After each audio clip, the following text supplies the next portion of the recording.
ओम श्री गणेशाय नमः। नारायणाय नमः। माधवाय नमः।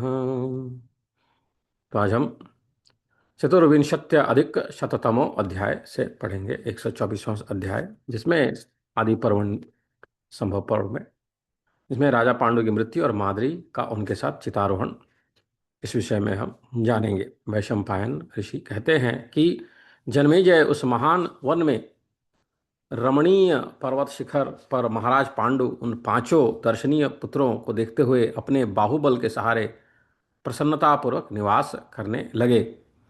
दर्शनीया ततः पुत्रान् पांडु पंच महावने तान पश्यन् पर्वते रम्ये स्वबाहु बलम आश्रिताः। एक दिन की बात है, बुद्धिमान अर्जुन का चौदहवां वर्ष पूरा हुआ था। उनकी जन्म तिथि को उत्तर फाल्गुनी नक्षत्र में ब्राह्मण लोगों ने स्वास्ति वाचन प्रारंभ किया। उस समय कुंती देवी को महाराज पांडु की देखभाल का ध्यान न रहा। वे ब्राह्मणों के को भोजन कराने में लग गईं। पुरोहित के साथ स्वयं ही उनको रसोई परोसने लगीं। इसी समय मोहित पांडु माद्री को बुलाकर अपने साथ ले गए। उस समय चैत्र और वैशाख के महीने की संधि का समय था। समूचा वन भांति भांति के सुंदर पुष्पों से अलंकृत हो अपनी अनुपम शोभा से समस्त प्राणियों को मोहित कर रहा था। राजा पांडु अपनी छोटी रानी के साथ वन में विचरण करने लगे। पूर्णे चतुर्दशे वर्षे फाल्गुनस्य च धीमतः तदा उत्तर फल्गुन्यां प्रवृत्ते स्वस्ति वाचने रक्षणे विस्मृता कुंती व्यग्रा ब्राह्मण भोजने पुरोहितेन सहिता ब्राह्मणान् पर्यवेशयत्। तस्मिन् काले समाहूय माद्रीं मदनमोहितः सुपुष्पित वने काले कदाचिन् मधु माधवे भूतसम्मोहने राजा सभार्यो विचरद वनम। पलाश, तिलक, आम, चंपा, पारिभद्रक तथा और भी बहुत से वृक्ष फल फूलों की समृद्धि से भरे हुए थे, जो सुवन की शोभा बढ़ा रहे थे। नाना प्रकार के जलाशयों तथा कमलों से सुशोभित उस वन की मनोहर छटा देखकर राजा पांडु के मन में संचार हो आया। पलाशैस्त्रीलकैश्च्युतैश्च चंपकैः परिभद्रकैः अन्यैश्च बहुभिर्वृक्षैः फलपुष्पसमृद्धिभिः जलस्थानैश्च विविधैः पद्मिनीभिश्च शोभितं पाण्डोर्वर्णं पाण्डोर्वनं तथा संप्रेक्ष्य प्रज्ञे हृदि मन्मथः। पाण्डोर्वनं तत् संप्रेक्ष्य प्रज्ञे हृदि मन्मथः।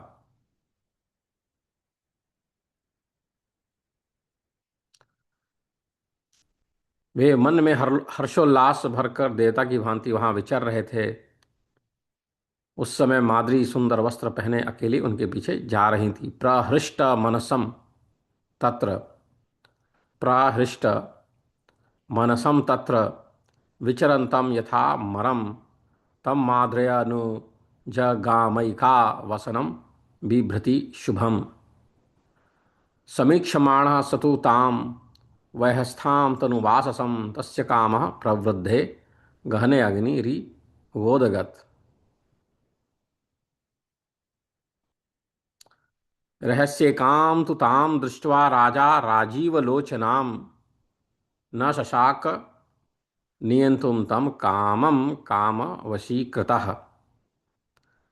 तथा एनां बलाद् राजा निजग्राह रहोगतां वार्यमाणस्तया देव्या विस्फुरन्त्या यथा बलम्।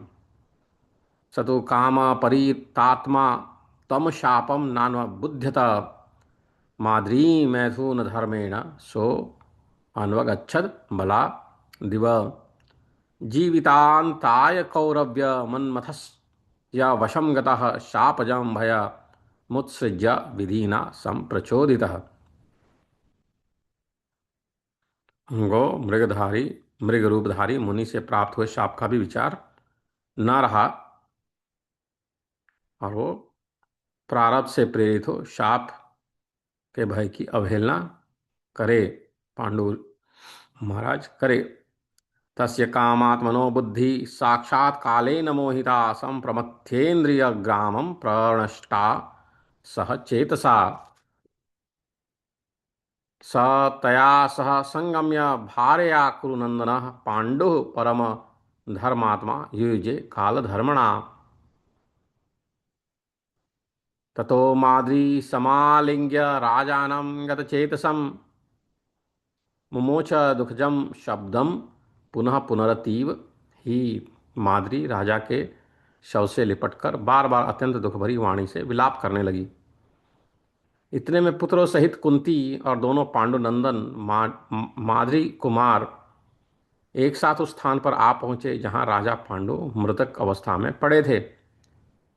सह पुत्रैस्ततः कुंती माद्री पुत्रौ च पांडवौ आजगमुः सहितास्तत्र यत्र राजा तथागतः। जन्मेजय यह देख शोकातुर माद्री ने कुंती से कहा, बहन आप अकेली ही यहाँ आए, बच्चों को वहाँ रहने दें।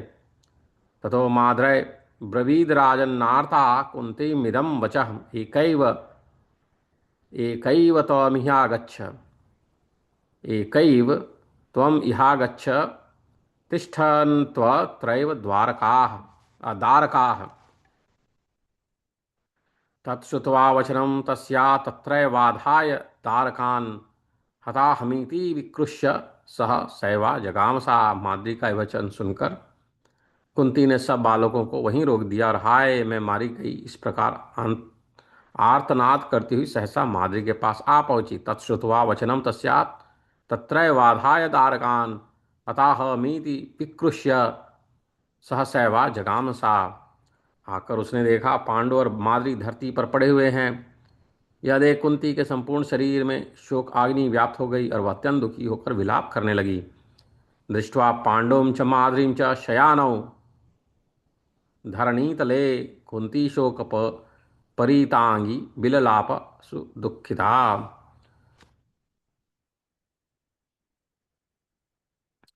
माद्री में सदा वीर एवं जितेंद्रिय महाराज की रक्षा करती आ रही थी। उन्होंने मृग के शाप की बात जानते हुए भी तुम्हारे साथ बलपूर्वक समागम कैसे किया। रक्ष्यमाणो मया नित्यम वीरा सततम आत्मवान कथम त्वामत्यतिक्रांतः शापम जानन वनौकसः। ननु नाम त्वया माद्री रक्षितव्यो नराधिपः सा कथम लोभितवती विजने तम नराधिपम। माद्री तुम्हें तो महाराज की रक्षा करनी चाहिए, तुमने एकांत में उन्हें लुभाया क्यों। ननु नाम त्वया माद्री रक्षितव्यो नराधिपः सा कथम लोभितवती विजने तम नराधिपम। कथम दीनस्य सततम त्वामासाद्य रहो गताम तम विचिन्तयतः शापम प्रहर्षम समजायत। धन्या त्वमसि वाहलीकी मक्ता भाग्यतरा तथा दुष्टवत्यसि यद्वक्त्रम प्रहृष्टस्य महीपते।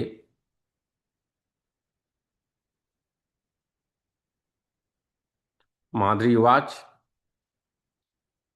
विलपन्त्या मया देवी वार्यमाणेन चासकृत आत्मा न वारितो नेन सत्यम दिष्टम चिकीर्षुणा। वैशंपायन उवाच तस्यास्तद वचनं श्रुत्वा कुंती शोकाग्नितापिता पपात सहसा भूमौ छिन्नमूल इव द्रुमः। निश्चेष्टा पतिता भूमौ मोहान्नैव चालसा कुंती मुत्थाप्य माद्री च मोहे नैवाश मोहे न विष्टचेतनाम्। ये हीति ताम कुंतीम दर्शयामास कौरवं पादयोः पतिता कुंती पुनरुत्थाय भूमिपम सस्मितेन तु चक्रेण सस्मितेन तु वक्त्रेण गदन्तमेव भारत परिभ्य तथा परिभ्य तदा मोहात् विललापा कुलेन्द्रिया माद्री चापी समालिंग्य गराजानम विललायसा। वैशंपायन ऋषि कहते हैं कि माद्री का यह वचन सुनकर कुंती शोकाग्नि से संतप्त हो जड़ से कटे हुए वृक्ष की भांति सहसा पृथ्वी पर गिर पड़ी और गिरते ही मूर्छा आ जाने के कारण निश्चेष्ट पड़ी रही। हिलडुल भी ना सकी, वह मूर्छावश अचेत हो गई थी। माद्री ने उसे उठाया माद्री ने उसे उठाया और कहा, बहन आइए आइए। यो कहकर उसने कुंती को कुरुराज पांडु का दर्शन कराया। कुंती उठकर पुनः महाराज पांडु के चरणों में गिर पड़ी। महाराज के मुख पर मुस्कुराहट थी। ऐसा जान पड़ रहा था मानो वे अभी अभी कोई बात कहने जा रहे हैं। उस समय मोहवश उन्हें हृदय से लगाकर कुंती विलाप करने लगी। उसकी सारी इंद्रियां व्याकुल हो गई थीं। इसी प्रकार माद्री भी राजा का आलिंगन करके करुण विलाप करने लगी। तस्यास्तद वचनम श्रुत्वा कुंती शोकाग्नितापिता पपात सहसा भूमौ छिन्नमूल इव द्रुमाः। निश्चेष्टा पतिता भूमौ मोहान्नैव च चालसा कुन्ती मुत्थाप्य माद्री च मोहेनैव विष्ट चेतनाम्। ह्ये हीति तां कुन्तीं दर्शयामास कौरवं पादयोः पतिता कुन्ती पुनः उत्थाय भूमिपम्। सस्मितेन तु वक्त्रेण गदन्तमिव भारत परिरभ्य तदा मोहाद् विललापा कुलेन्द्रिया माद्री चापि समालिंग्य राजानं विललापसा। राजानम विललापसा। इस प्रकार मृत्युशैया पर पड़े हुए पांडु के पास चारणों सहित सभी ऋषि मुनि जुट आए और शोकवश आंसू बहाने लगे। अस्ताचल को पहुंचे हुए सूर्य तथा एकदम सूखे हुए समुद्र की भांति नरश्रेष्ठ पांडु को देखकर सभी महर्षि शोकमग्न हो गए। उस समय ऋषियों तथा पांडु पुत्रों को समान रूप से शोक का अनुभव हो रहा था। ब्राह्मणों ने पांडु की दोनों सती साध्वी रानियों को समझा बुझाकर बहुत आश्वासन दिया, तो भी उनका विलाप बंद नहीं हुआ। तम तथाधिकतम पांडु मृषयः सह चारणैः अभ्येत्य सहिता सर्वे शोकादाश्रु न्यवर्तयन्। अस्तं गतमिवादित्यं शुशुष्कमिव सागरं दृष्ट्वा पाण्डुं नरव्याघ्रं शोचन्ति स्म महर्षयः। समान शोकार्षया पाण्डवाश्च बभू वीरे ते समाश्वसिते विप्रेह विलेप तुर निंदिते। कुंती उवाच। कुंती कहीं, हे महाराज, आप हम दोनों को किसे सौंप कर स्वर्गलोक में जा रहे हैं? हाय, मैं कितनी भाग्यहीना हूँ। मेरे राजा, आप किस लिए अकेली माद्री से मिलकर सहसा काल के गाल में चले गए? मेरा भाग्य नष्ट हो जाने के कारण ही आज यह दिन देखना पड़ा है।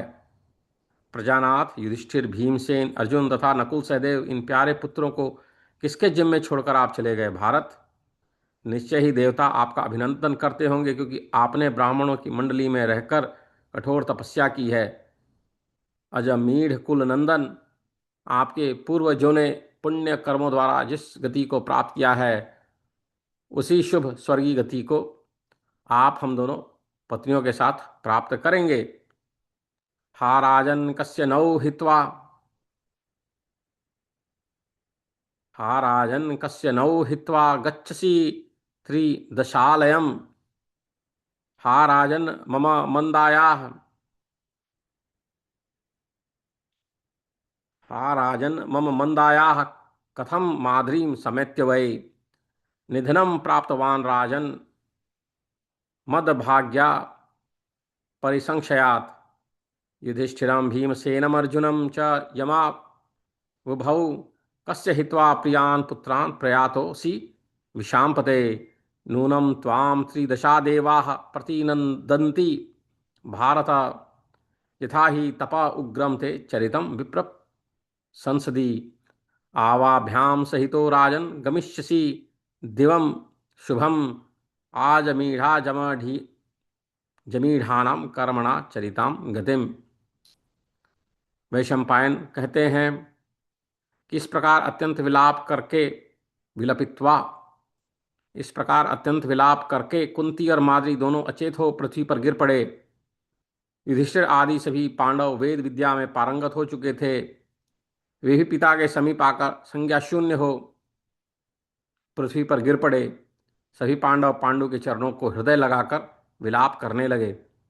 विलपित्वा भृशं त्वेवं निसंज्ञे पतिते भुवि युधिष्ठिर मुखा सर्वे पांडवा वेद पारगाः तेप्यागत्य पितुर्मूले निसंज्ञाः पतिता भुवि पांडव पादौ परिष्वज्य विलपन्ति स्म पांडवाः।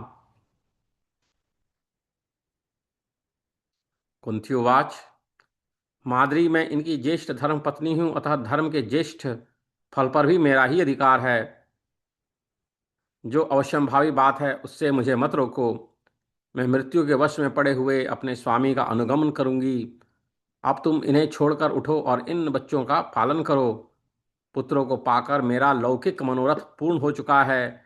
अब मैं पति के साथ दग्ध होकर वीर पत्नी का पद पाना चाहती हूँ। अहम ज्येष्ठा धर्म पत्नी ज्येष्ठम धर्म फलम मम अवश्यम भाविनो भावान्मा माम माद्री निवर्तय अन्विष्यामि भर्तारमहम प्रेतवशम गदम उत्तिष्ठ त्वं विसृज्येने नमी मान पालय दारकान अवाप्य पुत्रान् लब्धात्मा वीरपत्नी त्वमर्थये।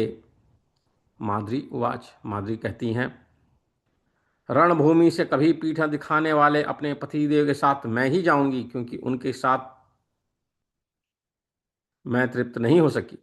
आप बड़ी बहन है, इसलिए मुझे आपको आज्ञा प्रदान करना चाहिए। अहमेवानुयास्यामि भर्तारम पलायिनम नहीं तृप्तास्मि कामनाम ज्येष्ठा मामनु मन्यताम माम चाभिगम्य क्षीणोऽयं कामादभर सत्तमः तमिच्छान्यामस्य कामं कथम नु यम साधने।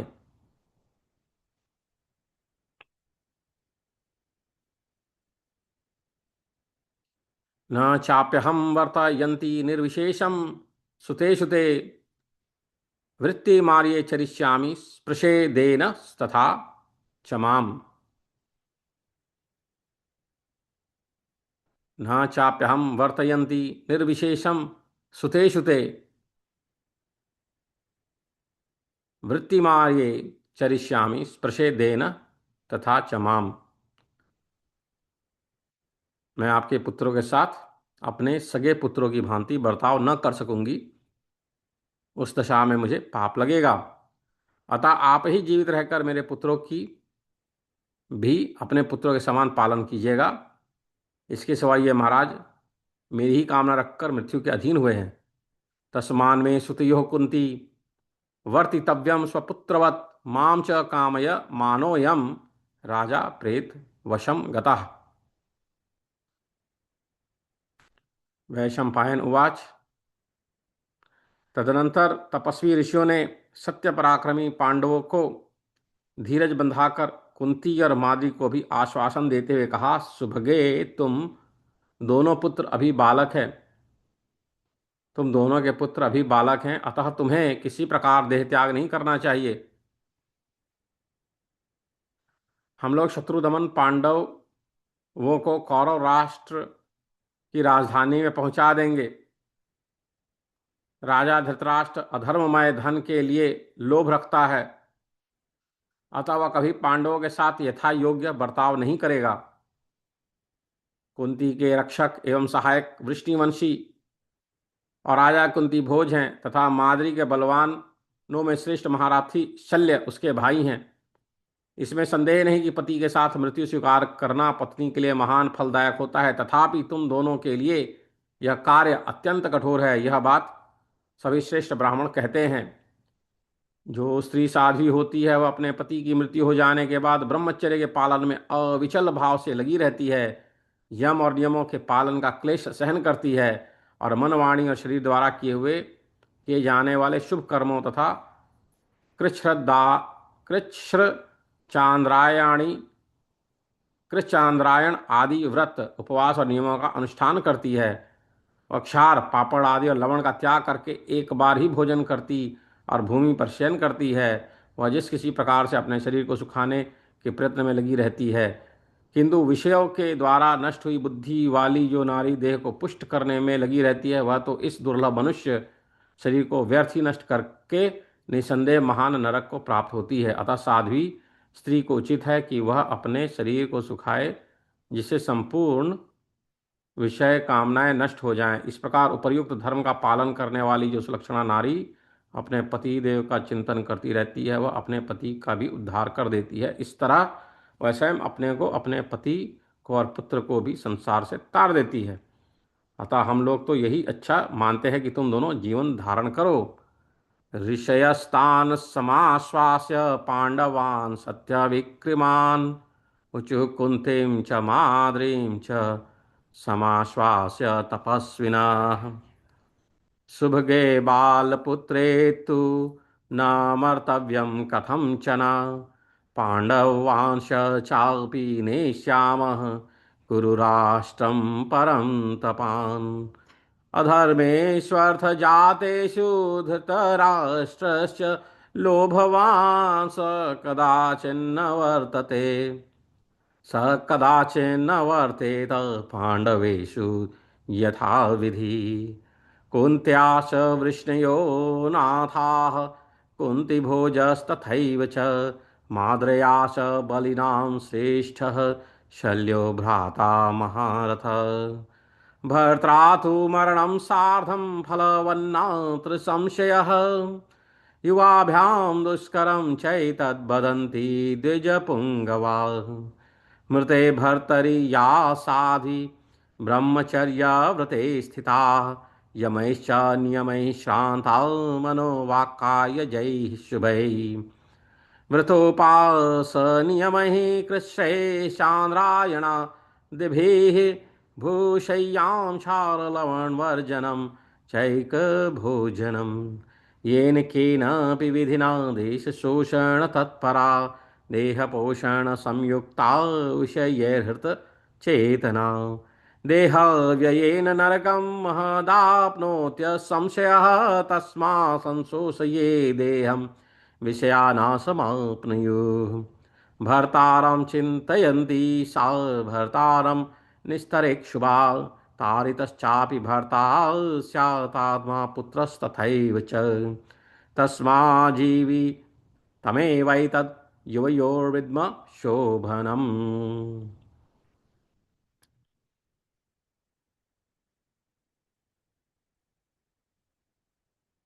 कुंती उवाच।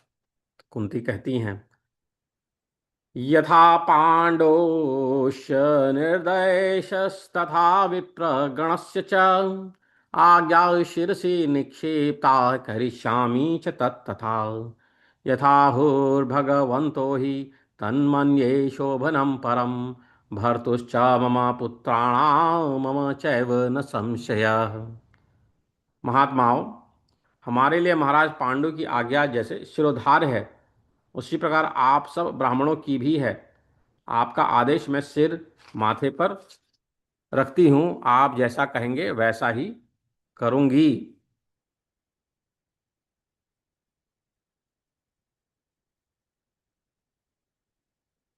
आप जैसा कहते हैं वैसा करूँगी। पूज्य पाद विप्रगण जैसा कहते हैं उसी को मैं अपने पति पुत्रों तथा अपने आप के लिए भी परम कल्याणकारी समझती हूँ, इसमें तनिक भी संशय नहीं है। माद्री उवाच। कुंती देवी सभी पुत्रों के योग क्षेम के निर्वाह में, पालन पोषण में समर्थ हैं। कोई भी स्त्री चाहे वह अरुंधति ही क्यों न हो, बुद्धि में इनकी समानता नहीं कर सकती। वृष्णि वंश के लोग तथा महाराज कुंती भोज भी कुंती के रक्षक एवं सहायक हैं।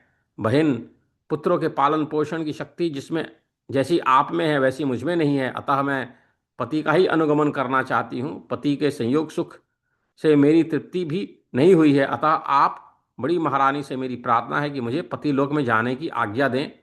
मैं वही धर्मज्ञ कृतज्ञ सत्य प्रतिज्ञ और बुद्धिमान पति के चरणों की सेवा करूंगी।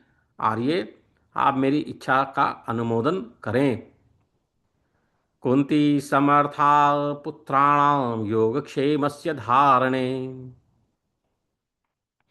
अस्या ही न समा बुद्ध्या यद्यपि स्याद रुन्धति। कुन्त्याश वृष्णयो नाथा कुन्ती भोजस्तथैव च, नाहं त्वमिव पुत्राणां समर्थाधारणे तथा साहं भर्तारमन्वेष्ये अतृप्तानन्वहं तथा भर्तृलोकस्य तु ज्येष्ठा देवी मामनु मन्यताम् धर्मज्ञस्य कृतज्ञस्य सत्यधर्मस्य धीमतः पादौ परिचरिष्यामि तदार्ये ह्यानो मन्यताम्। वैशंपायन ऋषि कहते हैं कि एवमुक्त्वा महाराज मद्रराज सुता शुभा ददौ कुन्त्यै यमौ माद्री शिरसाभिप्रणम्य च अभिवाद्य ऋषीन् सर्वान् परिष्वज्य च पाण्डवान् मुनिउपाध्राय बहुशः पार्थानात्मसुतौ तथा हस्ते युधिष्ठिरं गृह्य माद्री वाक्यमभाषत।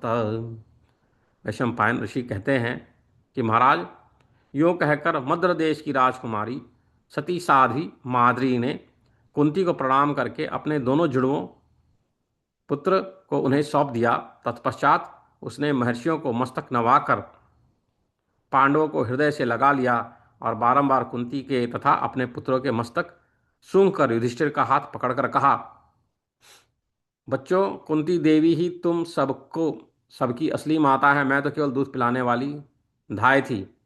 तुम्हारे पिता तो मर गए। अब बड़े भैया युधिष्ठिर ही धर्मतः तुम चारों भाइयों के पिता हैं। तुम सब बड़े बूढ़ों गुरुजनों की सेवा में संलग्न रहना और सत्य एवं धर्म के पालन से कभी मुंह न मोड़ना। ऐसा करने वाले लोग कभी नष्ट नहीं होते और न कभी उनकी पराजय ही होती है। अतः तुम सब भाई आलस्य छोड़कर गुरुजनों की सेवा में तत्पर रहना। कुंती माता अहम धात्री युष्माकं तु पितामृतः कुंती माता अहम धात्री युष्माकं तु मिता पितामृतः युधिष्ठिरा पिता ज्येष्ठ चतुर्णां धर्मतः सदा वृद्धानुशासने सक्ता सत्यधर्मपरायणा तादृशा न विनश्यन्ति नैव यान्ति पराभवम् तस्मात् सर्वे कुरुध्वं वै गुरुवृत्तिमतीन्द्रिताः।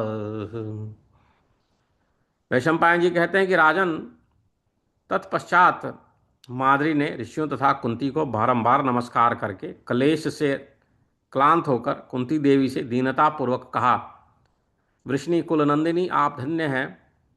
आपकी समानता करने वाली दूसरी कोई स्त्री नहीं है, क्योंकि आपको इन अमित तेजस्वी तथा यशस्वी पांचों पुत्रों के बल, पराक्रम, तेज, योग बल तथा महात्म्य देखने का सौभाग्य प्राप्त होगा।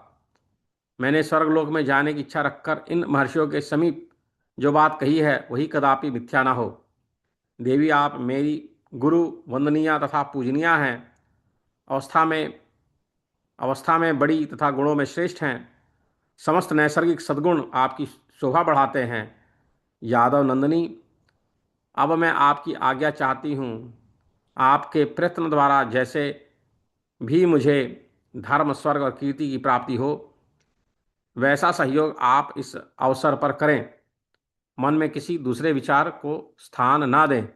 ऋषीणां च प्रथायाश नमस्कृत्य पुनः पुनः आयास कृपणा माद्री प्रत्युवाच प्रथां तथा धन्या तमसी वार्ष्णेयी नास्ति स्त्री सादृशी त्वया वीर्यं तेजश्च योगं च बाहात्म्यं च यशस्विनाम् कुंती द्रक्षसी पुत्राणां पंचानाममित तौजसां ऋषीणां सन्निधावेशां मया वागभ्युदीरिता स्वर्गं दिद्रक्ष्यमाणाया ममैषा न वृथा भवेत् आर्या चाप्यभिवाद्या च मम पूज्या च सर्वतः ज्येष्ठा वरिष्ठा त्वं देवी भूषिता स्वगुणैः शुभैः अभ्यनुज्ञातुमिच्छामि त्वया यादवनन्दिनी धर्मं स्वर्गं च कीर्तिं च त्वत्कृते अहमवाप्नुयां यथा तथा विधत्स्वेह मां च कार्षि विचारणाम्।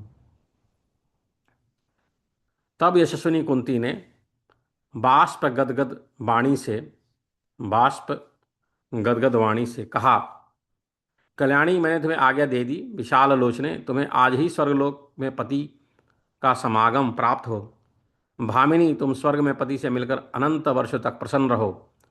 माद्री बोली, मेरे इस शरीर को महाराज के शरीर के साथ ही अच्छी प्रकार ढककर दग्ध कर देना चाहिए। बड़ी बहन, आप मेरा यह प्रिय कार्य कर दें। वाससंदिग्धया वाचा कुन्त्युवाच, यशस्विनी अनुज्ञातासि कल्याणी त्रिदिवे सङ्गमोऽस्तु ते। भर्त्रा सह विशालाक्षी प्रमद्येव भामिनी संगता स्वर्गलोके त्वं रमेथा शाश्वती समाः। राज्ञः शरीरेण सह ममापीदं कलेवरं दग्धव्यं सुप्रतीच्छन्नमेतदार्ये प्रियं कुरु। मेरे पुत्रों का हित चाहती हुई सावधान रहकर उनका पालन पोषण करें, इसके सिवा दूसरी कोई बात मुझसे आपसे कहने योग्य नहीं जान पड़ती। दर्केश्व प्रमत्ता च भवेथा च हिता मम, अतो न प्रपश्यामि संदेष्टव्यम ही किंचन। वैशंपायन उवाच, वैशंपायन ऋषि कहते हैं कि जन्मेजय कुंती से यह कहकर पांडु की यशस्विनी धर्मपत्नी माद्री चिता की आग पर रखे हुए नर श्रेष्ठ पांडु के शव के साथ स्वयं भी चिता पर जा बैठी। इत्युक्त्वा तम चिताग्निस्थम धर्मपत्नी नरर्षभम मद्रराज सुतातूर्णम मन वारोहत यशस्विनी। तदनंतर प्रेत कर्म के पारंगत विद्वान पुरोहित काश्यप ने स्नान करके सुवर्णखंड, घृत, तिल, दही, चावल, जल से भरा घड़ा और फरसा आदि वस्तुओं को एकत्र करके तपस्वी मुनियों द्वारा अश्वमेध की अग्नि मंगवाई और उसे चारों ओर से चिता से झुलाकर यथा योग्य शास्त्रीय विधि से पांडु का दाह संस्कार करवाया। ततः पुरोहित स्नात्वा प्रेतकर्मणि पारग हिरण्य शकलान्याज्यम तिलान दधी च तंडुलान उदकुंभम स परशुम समानीय तपस्विभिः अश्वमेधानिमाहृत्य यथा न्यायं समन्ततः काश्यप कारयामास पांडो प्रेतस्य ताम क्रियाम। भाइयों सहित निष्पाप युधिष्ठिर ने नूतन वस्त्र धारण करके पुरोहित की आज्ञा के अनुसार जलांजलि देने का कार्य पूरा किया। धृतशृंग निवासी तपस्वी मुनियों और चारणों ने आदरणीय राजा पांडु के परलोक संबंधी सब कार्य विधि पूर्वक संपन्न किए। आहतांबर संवीतो भ्रातृभि संहितो नघ उदकां कृतवांस्तत्र पुरोहित मते स्थित अर्हतस्तस्य कृत्यानि शतशृंग निवासिनः तापसा विधिवच्कृश्चारणा ऋषिभिः सह। इति श्री महाभारते आदि पर्वणि संभव पर्वणि पांडु पर्वे चतुर्विंशत्यधिकशततमो अध्यायः। इस प्रकार हमने श्री महाभारत आदि पर्व के अंतर्गत संभव पर्व में पांडु के परलोक गमन विषयक 124वां अध्याय पूरा पढ़ा।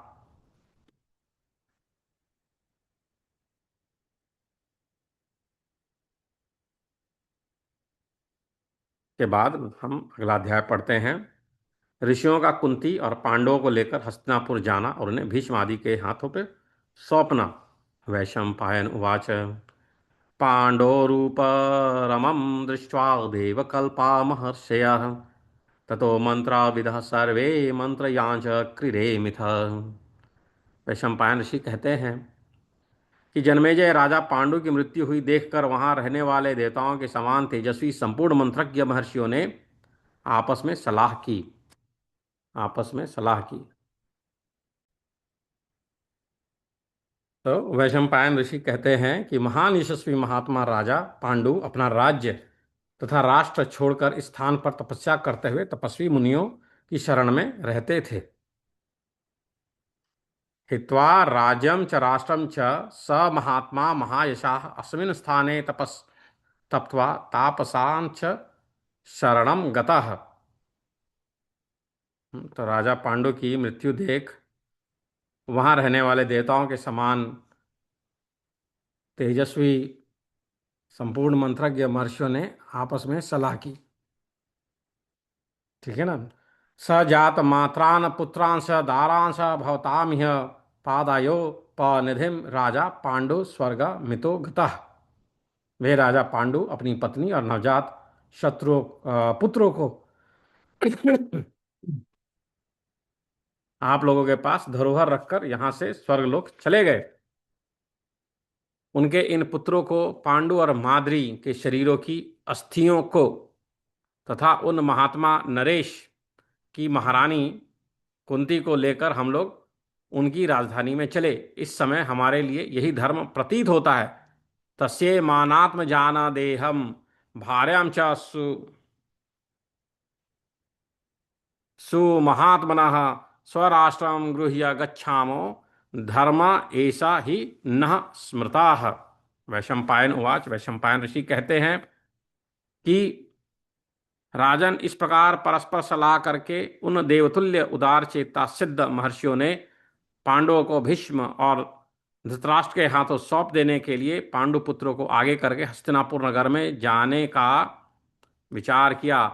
ते परस्पर मामांत्र्य देवकल्पा महर्षया पांडोः पुत्रान् पुरस्कृत्य नगरं नागसाह्वयम् उदार मनसः सिद्धा गमने चक्रिरे मनः भीष्माय पांडवान् दातुं धृतराष्ट्राय चैवहि।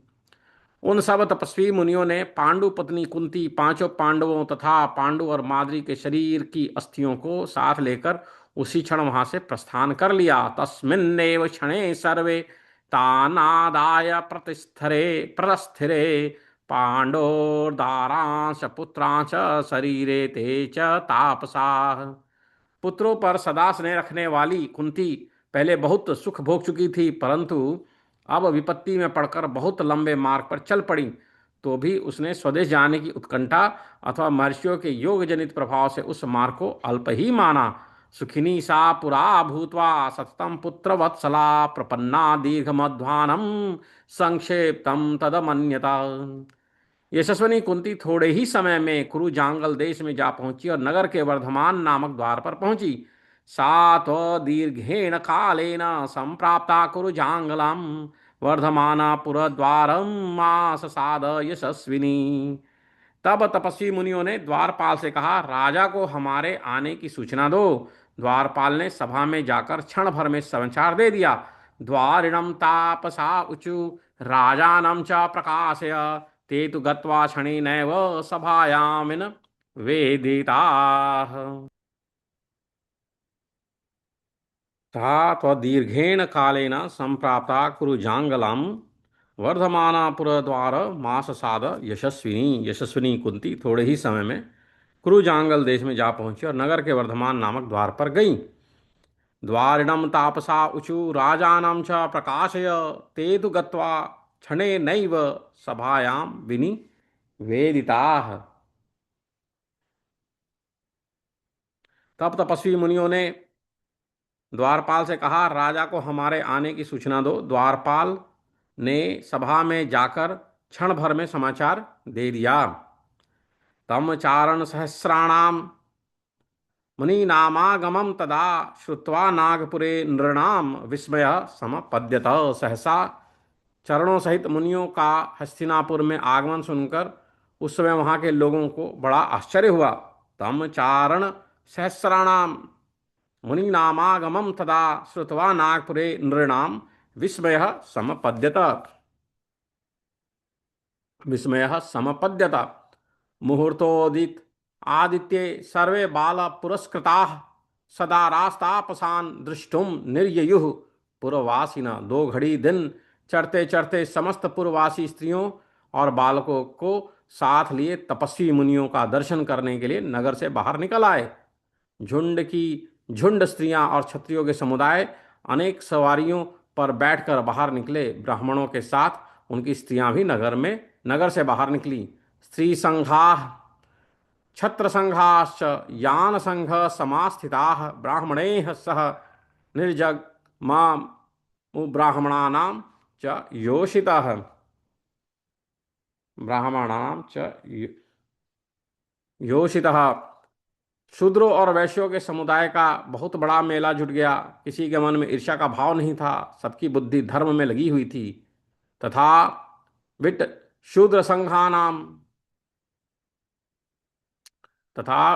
शूद्र संघानाम महान व्यति करो भवत न कश्चित करो दीर्ष्याम भवन धर्म बुद्धया। इसी प्रकार शंतनु नंदन भीष्म, सोमदत्त, बालिक, प्रज्ञा चक्षु, राजर्षि धृतराष्ट्र, संजय तथा स्वयं विदुर जी भी वहां आ गए। तथा भीष्म, शांतनभ, सोमदत्तोथ बालिक, प्रज्ञा चक्षुश्च राजर्षि, क्षक्ता च विदुरः स्वयं।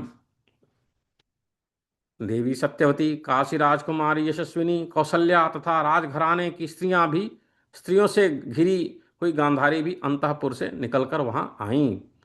सा च सत्यवती देवी कौसल्या च यशस्विनी राजदारैः परिवृता गांधारी चापि निर्ययौ।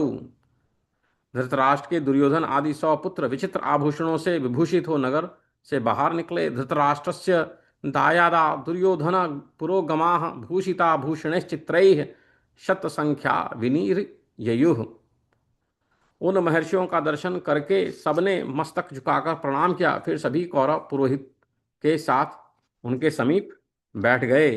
तान महर्षि गणान दृष्ट्वा शिरोभिर्भिवाद्य च अपोपविविशुः सर्वे कौरव्या सुपुरोहिताः।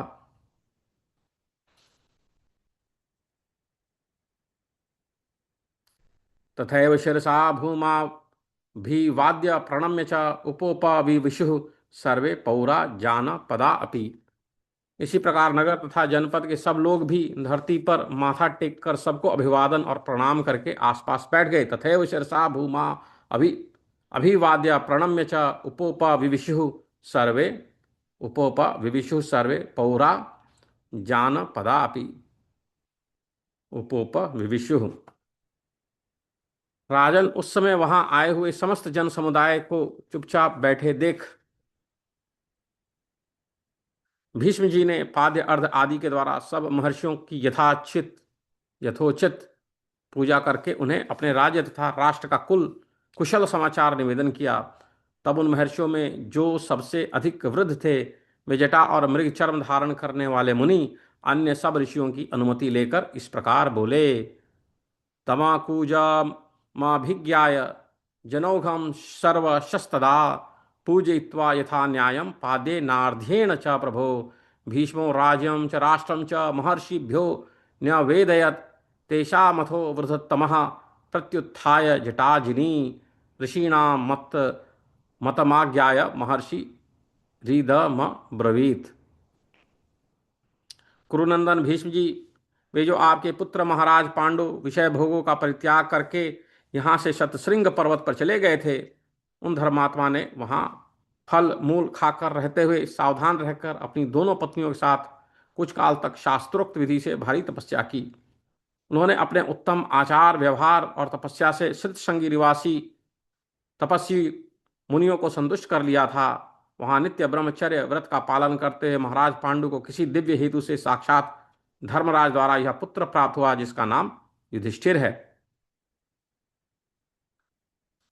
यह स कौरव्यदायाद पांडुर्नाम नराधिपः काम भोगान परित्यज्य शतशृंग मितो गताः। स यथोक्तम तपस्तेपे तत्र मूल फलाशनः पत्नीभ्यां स धर्मात्मा कंचित काल मतीन्द्रितः तेन वृत्ता समाचारैस्तपसा च तपस्विना तोषितास्तापसास्तत्र शतशृंग निवासिनः ब्रह्मचर्य व्रतस्थस्य तस्य दिव्येन हेतुना साक्षात् धर्मादयं पुत्रः तत्र जातो युधिष्ठिरः। उसी प्रकार उन महात्मा राजा को साक्षात वायु देवता ने यह महाबली भीम नामक पुत्र प्रदान किया है जो समस्त बलवानों में श्रेष्ठ हैं। तथैनम बलिनाम श्रेष्ठम तस्य राज्ञो महात्मनः मातरिश्वा ददौ पुत्रम भीमम नाम महाबलम। यह तीसरा पुत्र धनंजय है जो इंद्र के अंश से कुंती के ही गर्भ से उत्पन्न हुआ है। इसकी कीर्ति समस्त बड़े बड़े धनुर्धर रोग को तिरस्कृत कर देगी। पुरुहूतादयम यज्ञे कुंत्यामेव धनंजय यस्य कीर्तिर्महश्वासान सर्वनभि भविष्यति। माद्री देवी ने अश्विनी कुमारों से जिन दो पुरुष रत्नों को उत्पन्न किया है, वे ये ही दोनों महाधनुर्धर नरश्रेष्ठ हैं। इन्हें भी आप लोग देखें। यौथु माद्री महेश्वा सा वसुत पुरुषोत्तमौ अश्विभ्याम पुरुष व्याघ्र विमौ तावपि पश्यत। इनके नाम है नकुल और सहदेव। ये दोनों भी अनंत तेज से संपन्न है। ये नरश्रेष्ठ पांडु कुमार भी किसी से परास्त होने वाले नहीं। नित्य धर्म में तत्पर रहने वाले यशस्वी राजा पांडु ने वन में निवास करते हुए अपने पितामह के उच्छिन्न वंश का पुनः उद्धार किया है। नकुलो सहदेवश्च तावप्यमित तेजसौ पांडवो नरशार्दूल विमावप्य पराजितौ चरता धर्मनित्येन वनवासं यशस्विना नष्टः पैतामहो वंशः पांडुनां पुनरुद्धतः। पांडुपुत्रों के जन्म, उनकी वृद्धि तथा वेदाध्ययन आदि देखकर आप लोग सदा अत्यंत प्रसन्न होंगे। पुत्राणाम जन्म वृद्धिम च वैदिकाध्ययनानि च पश्यन्तः सततं पांडोः पराम प्रीतिम वाप्स्यथ। साधु पुरुषों के आचार व्यवहार का पालन करते हुए राजा पांडु उत्तम पुत्रों की उपलब्धि करके आज से 17 दिन पहले पितृलोकवासी हो गए। वर्तमान सतामृत्ते पुत्रलाभम वाप्य च पितृलोकम गता पांडु ऋतः सप्तदशे हनि। जब वे चिता पर सुलाए गए और उन्हें अग्नि के मुख में होम किया गया, उस समय देवी माद्री अपने जीव का मोह छोड़कर उसी अग्नि में प्रविष्ट हो गईं। तम चितागतमाज्ञाय वैश्वानर मुखे हुतम प्रविष्टा पावकम माद्री हित्वा जीवितमात्मनः। तम चितागतम आज्ञाय वैश्वानर मुखे हुतम प्रविष्टा पावकम माद्री हित्वा जीवितमात्मनः। वह पतिव्रता देवी महाराज पांडु के साथ ही पति लोक को चली गई। अब आप लोग माद्री और पांडु के लिए जो कार्य आवश्यक समझे वह करें। सागता सह ते नैव पतिलोक मनुव्रता तस्यास्तस्य च यत् कार्यम क्रियताम तदनंतरम। शरण में आई हुई कुंती तथा यशस्वी पांडवों को आप लोग यथोचित रूप से अपनाकर अनुग्रहित करें, क्योंकि यही सनातन धर्म है। ये पांडु और माद्री दोनों के शरीरों की अस्थियां हैं। यही उनके श्रेष्ठ पुत्र हैं जो शत्रुओं को संतप्त करने की शक्ति रखते हैं। आप माद्री और पांडु की श्राद्ध क्रिया करने के साथ ही माता सहित इन पुत्रों को भी अनुग्रहित करें। पृथाम च शरणं प्राप्ताम पांडवांस यशस्विनः यथा वदनुगृह्णन्तु यदा यथा वदनुगृह्णन्तु धर्मो ह्येष सनातना इमे तयो शरीरे द्वे पुत्रश्चैमे तयोर्वराः क्रियाभिरनुग्रहन्तां स मात्रा परन्तपाः। सपिंडीकरण पर्यंत प्रेत कार्य निवृत्त हो जाने पर कुरुवंश के श्रेष्ठ पुरुष महायशस्वी एवं संपूर्ण धर्मों के ज्ञाता पांडु को पितृमेघ यज्ञ का भी लाभ मिलना चाहिए। प्रेत कार्य निवृत्ते तु पितृमेधम महायशा लभताम सर्वधर्मज्ञ पांडु कुरुकुलोद्वह। वैशंपायन उवाच। वैशंपायन ऋषि कहते हैं कि जन्मेजय समस्त कौरवों से ऐसी बात कहकर उनके देखते देखते वे सभी तपस्वी मुनि गुह्यों को के साथ क्षण भर में वहां से अंतर्धान हो गए। एवं मुक्त्वा कुरुन सर्वान कुरुणामेव पश्यताम क्षणेनांतर्हिताः सर्वे तापसा गुह्यकैः सह। गंधर्व नगर के समान उन महर्षियों और सिद्धों के समुदाय को इस प्रकार अंतर्धान होते देख वे सभी कौरव सहसा उछलकर साधु साधु ऐसा कहते हुए बड़े विस्मित हुए।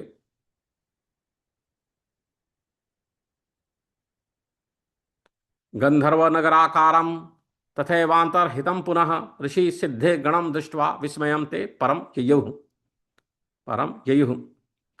इति श्री महाभारते आदि पर्वणि संभव पर्वणि ऋषि संवादे 25 अध्यायः। इस प्रकार हमने महाभारत आदि पर्व के अंतर्गत संभव पर्व में ऋषि संवाद विषयक 125वां अध्याय पूरा पढ़ा।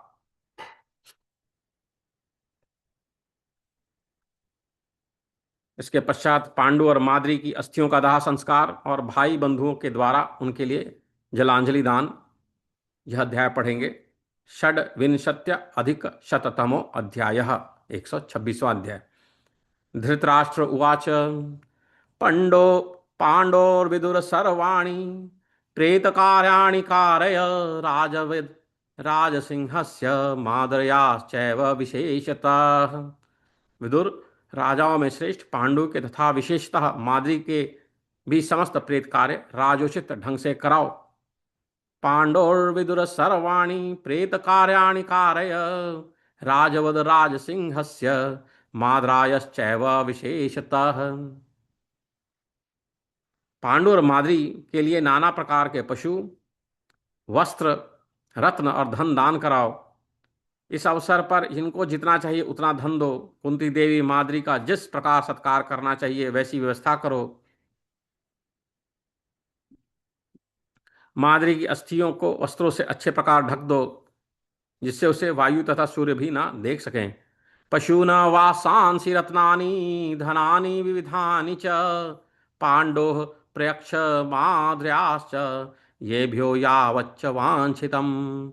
यथा च कुन्ती सत्कारं कुर्यान् माद्र्यास्तथा कुरु यथा न वायुर्नादित्यः पश्येतां तां सुसंवृताम्।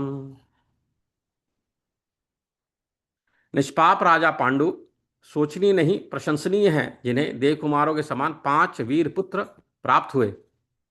इनको 5 वीर पुत्र प्राप्त हुए। न शोच्य पांडुरनघ प्रशस्य स नराधिपः यस्य पंच सुता वीरा जातासुर सुतोपमाः। वैशंपायन उवाच। वैशंपायन ऋषि कहते हैं,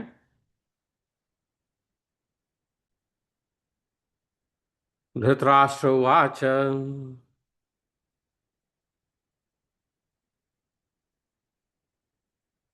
तो वो तो हमने पढ़ लिया, आगे फिर वैशंपायन उवाच।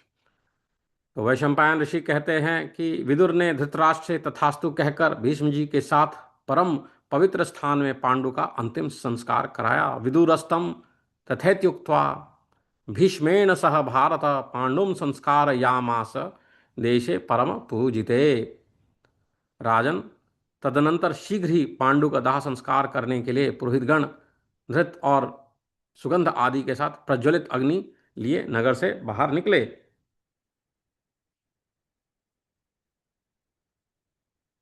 ततस्तु नगरात् तूर्णम आजगंध पुरस्कृता निर्हताः पावका दीप्ता पांडो राजन पुरोहितैः। इसके बाद वसंत ऋतु में सुलभ नाना प्रकार के सुंदर पुष्पों तथा श्रेष्ठ गंधों से एक शिबिका वैकुंठी को सजाकर उसे सब ओर से वस्त्र द्वारा ढक दिया गया। अथैनामार्तवैः पुष्पैर्गन्धैश्च विविधैर्वरैः शिबिकां तामलंकृत्य वाससा आच्छाद्य सर्वशः। इस प्रकार बहुमूल्य वस्त्रों और पुष्पमालाओं से सुशोभित उस शिविका के सभी समीप मंत्री, भाई बंधु, सुहृद संबंधी सब लोग उपस्थित हुए। ताम तथा शोभिताम माल्यैर वासोभिश्च महाधनैः अमात्या ज्ञात यश्चैनम सुहृदश्चोपतथिस् सुहृदश्चोपतस्थरे। उसमें माद्री के साथ पांडु की अस्थियां भली भांति बांधकर रख दी गईं। मनुष्य द्वारा ढोई जाने वाली और अच्छी तरह सजाई हुई उस शिबिका के द्वारा वे सभी बंधु बांधव माद्री सहित नरश्रेष्ठ पांडु की अस्थियों को ढोने लगे। नरसिंहम नरयुक्तेन परमालंकृतेन तम अवहन यान मुख्येन सह माद्र्या सुसंयतम। शिबिका के ऊपर श्वेत छत्र तना हुआ था। चंवर डुलाए जा रहे थे। सब प्रकार के बाजो गाजों से उसकी शोभा और भी बढ़ गई थी। पांडुरेणात पत्रेण चामर व्यजनेन च सर्ववादित्र नादैश्च समलंच क्रीरे ततः। सैकड़ों मनुष्यों ने उन महाराज पांडु के दाह संस्कार के दिन बहुत से रत्न लेकर याचकों को दिए। रत्नानि चाप्युपादाय बहूनि शतशो नराः प्रददुः कांक्षमाणेभ्यः पांडोस्तस्योर्ध्व देहिके। इसके बाद कुरुराज पांडु के लिए अनेक श्वेत छत्र, बहुतेरे बड़े बड़े चंवर और कितने ही सुंदर सुंदर वस्त्र लोग वहां ले आए। अथ छत्राणि शुभ्राणि चामराणि बृहंति च आजहरुः कौरवस्यार्थै वासांसि रुचिराणि च। पुरोहित लोग सफेद वस्त्र धारण करके अग्निहोत्र की अग्नि में आहुति डालते जाते थे। वे अग्नियां माला आदि से अलंकृत एवं प्रज्वलित हो पांडु की पालकी के आगे आगे चल रही थी। सहस्र ब्राह्मण क्षत्रिय वैश्य और शूद्र शोक से संतप्त हो रोते हुए महाराज पांडु की शिबिका के पीछे जा रहे थे। याजकई शुक्लवासुर भिर्हुर या मना हुताशना अगच्छन्ना ग्रतस्तस्य दीप्यमाना स्वलंकृताः ब्राह्मणा क्षत्रिया वैश्या शूद्राश्चैव सहस्रशा रुदन्त शोक संतप्ता अनुजग मुन राधिपम। वे कहते जा रहे थे कि हाय ये महाराज हम लोगों को छोड़कर हमें सदा के लिए भारी दुख में डालकर और हम सबको अनाथ करके कहाँ जा रहे हैं। अयमस्मानपहाय दुखे चाधाय शाश्वते कृत्वा चास्मान नर्थांश्च को यास्यति नराधिप। समस्त पांडव भीष्म तथा विदुर जी क्रंदन करते हुए जा रहे थे। वन के रमणीय प्रदेश में गंगा जी के शुभ एवं समतल तट पर उन लोगों ने अनायासी महान पराक्रम करने वाले सत्यवादी नरश्रेष्ठ पांडु और उनकी पत्नी माद्री की उस शिबिका को रखा। क्रोशंतः पांडवा सर्वे भीष्मो विदुर एव च रमणीये वनोद्देशे गंगा तीरे समे शुभे न्यासायाम सुरथा ताम शिबिकां सत्यवादिना सभार्यस्य नरसिंहस्य पांडोराक्लिष्ट कर्मणः। तदनंतर राजा पांडु की अस्थियों को सब प्रकार की सुगंधों से सुवासित करके उन पर पवित्र काले अगर का लेप किया गया। फिर उन्हें दिव्य चंदन से चर्चित करके सोने के क्लेशों द्वारा लाए हुए गंगा जल से भाई बंधुओं ने उसका अभिषेक किया।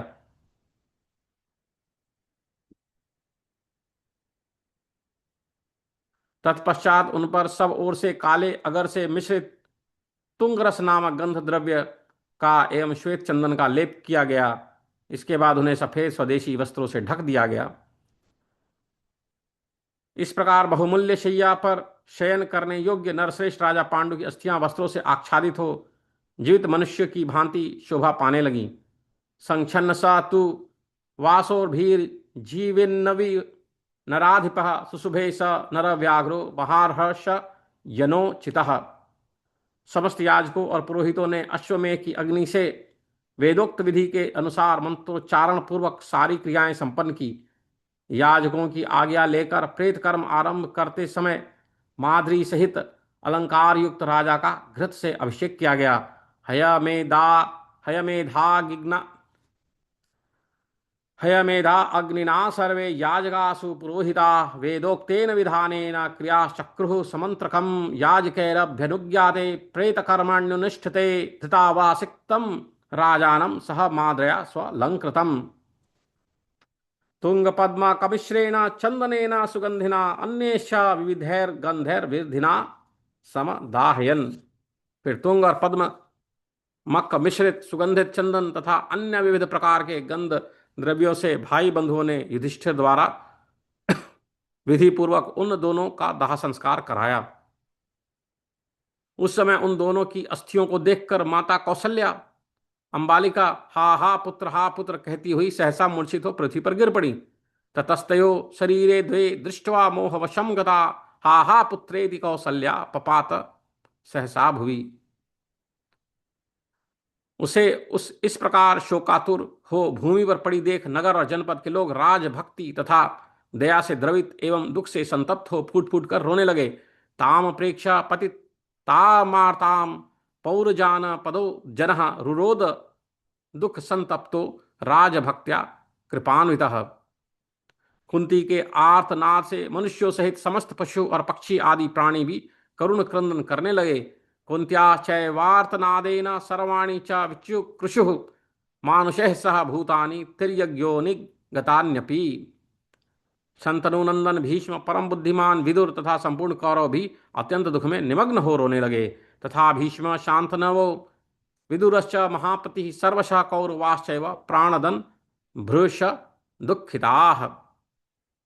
तदनंतर भीष्म विदुर राजा धृतराष्ट्र तथा पांडवों के सहित कुरुकुल की सभी स्त्रियां राजा पांडु के लिए जलांजलि दी।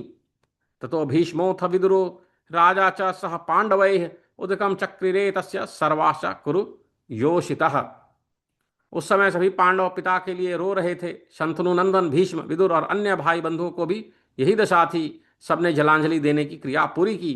चुक्रुषुः पांडवा सर्वे भीष्म शांतनवस्तथा विदुरो ज्ञातयश्चैव चक्रुश्चा प्यदुक क्रिया, जलांजलि दान करके शोक से दुर्बल हुए, जलांजलि दान करके शोक से दुर्बल हुए।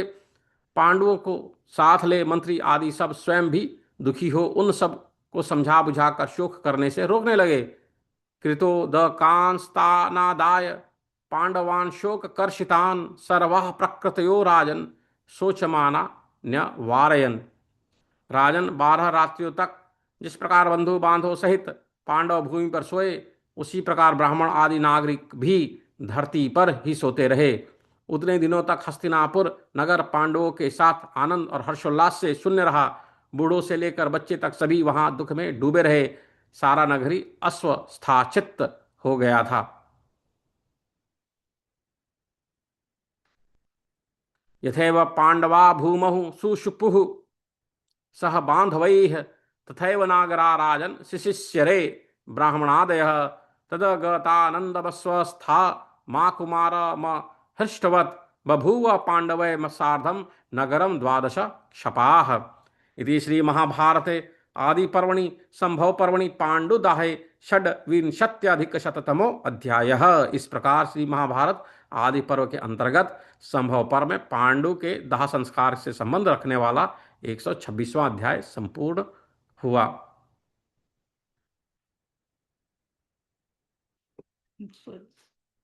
हरि ओम। ये हम सप्तविंशत्यम अधिक शततमो अध्याय का एक भाग पढ़ेंगे, जिसमें कि कलयुग के आगमन के विषय में थोड़ा सा वर्णन है। तो वैशंपायन उवाच ततः कुंती च राजा च भीष्मश्च सह बंधुभिः ददुश्राद्धं तदा पांडो स्वधामृतमयम् तदा। वैशंपायन ऋषि कहते हैं कि राजन, तदनंतर कुंती, राजा धृतराष्ट्र तथा बंधुओं सहित भीष्म जी ने पांडु के लिए उस समय अमृत स्वरूप स्वधामय श्राद्ध दान किया। कुरुंश विप्रमुख्यांश भोजयित्वा सहस्रशः रत्नौधाम रत्नौघान विप्रमुखेभ्यो दत्त्वा ग्राम वरांस तथा। उन्होंने समस्त कौरवों तथा सहस्रों मुख्य मुख्य ब्राह्मणों को भोजन कराकर उन्हें रत्नों के ढेर तथा उत्तम उत्तम गांव दिए। मरण शौच से निवृत्त होकर भरत वंश शिरोमणि पांडवों ने जब शुद्धि का स्नान कर लिया, तब उन्हें साथ लेकर सबने हस्तिनापुर नगर में प्रवेश किया। कृत शौचान सततस्तांस्तु पांडवान भरतर्षमान आदाय विविशु सर्वे पुरम वारणसाह्वयम्।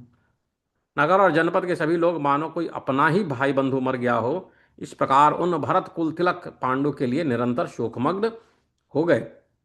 सततम स्मानुशोचन्तस्तमेव भरतर्षभम पौरजान पदाः सर्वे मृतम स्वामी व बांधवम।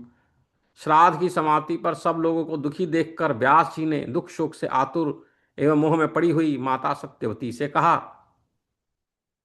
व्यास जी ने माता सत्यवती से कहा, श्राद्धावसाने तु तदा दृष्ट्वा तम दुखितं जनम सम्मूढ़ां दुख शोकार्तां व्यासो मातरम ब्रवीत। माँ, अब सुख के दिन बीत गए, बड़ा भयंकर समय उपस्थित होने वाला है। उत्तरोत्तर आगे चलकर बुरे दिन आ रहे हैं, पृथ्वी की जवानी चली गई। अतिक्रांत सुखाः काला पर्युपस्थित दारुणा श्वः श्वः पापिष्ठ दिवसाः पृथ्वी गत यौवना। अतिक्रांत सुखाः कालाः पर्युपस्थित दारुणा श्वः श्वः पापिष्ठ दिवसाः पृथ्वी गत यौवना। अब ऐसा भयंकर समय आएगा जिसे सब और छल कपट और माया का बोलबाला होगा। संसार में अनेक प्रकार के दोष प्रकट होंगे और धर्म कर्म तथा सदाचार का लोप हो जाएगा। बहुमाया समाकीर्णो नाना दोष समाकुलः लुप्त धर्म क्रियाचारो घोरः कालो भविष्यति। दुर्योधन आदि कौरवों के अन्याय से सारी पृथ्वी वीरों से शून्य हो जाएगी। अतः तुम योग का आश्रय लेकर यहाँ से चली जाओ और योग परायण हो तपोवन में निवास करो। कुरुणामन्याच्चापि पृथ्वी न भविष्यति गच्छत्वं योगमास्थाय युक्तावस तपोवने। तुम अपनी आंखों से स्कूल का भयंकर संहार ना देखो। तब व्यास जी से तथास्तु कहकर सत्यवती अंदर गई और अपनी पुत्र वधू से बोली, माँ द्राक्षिस्त्वं कुलस्यास्य घोरम संशयमात्मनः तथेति समनुज्ञाय सा प्रविश्य ब्रवीत स्नुषाम। अंबिके, तुम्हारे पौत्र के अन्याय से भरतवंशी वीर तथा इस नगर के लोग सगे संबंधियों सहित नष्ट हो जाएंगे, ऐसी बात मैंने सुनी है। अंबिके तव पौत्रस्य दुर्नयात् किल भारता सानुबंधा विनक्ष्यन्ति पौरश्चय पौराश्चय वेति न श्रुतम। अतः तुम्हारी राय हो तो पुत्र शोक से पीड़ित इस दुखिनी अंबालिका को साथ ले मैं वन में चली जाऊं, तुम्हारा कल्याण हो। तत् कौसल्या माताम पुत्र शोकाभिपीड़ितां वनमादाय भद्रम ते गच्छामि यदि मन्यसे। अंबिका भी तथास्तु कहकर साथ जाने को तैयार हो गई। जन्मेजय फिर उत्तम व्रत का पालन करने वाली सत्यवती भीष्म जी से पूछकर अपनी दोनों पतोहुओं के साथ ले वन को चली गई। तत्थेत्युक्तात्यंबिकाया भीष्मामंत्र्य सुव्रता वनम ययौ सत्यवती स्नुषाभ्याम सह भारत। भरतवंश शिरोमणि महाराज जन्मेजय, तब वे देवियां वन में अत्यंत घोर तपस्या करके शरीर त्याग कर अभिष्ट गति को प्राप्त हो गईं। ताः सुघोरम तपस तप्त्वा देव्यो भरत सत्तम देहम त्यक्त्वा महाराज गतिमिष्टां युयुस्तदा। हरिओम। यहाँ पे अब हम एक विराम लेंगे। हमने 127वें अध्याय के प्रारंभिक 13 श्लोक पढ़े और आगे फिर पांडुपुत्रों का और दुर्योधन वगैरह उनके भाइयों का किस प्रकार आगे कार्यकलाप चलता है उसको हम जानेंगे। हरिओम। ओम नमः शिवाय।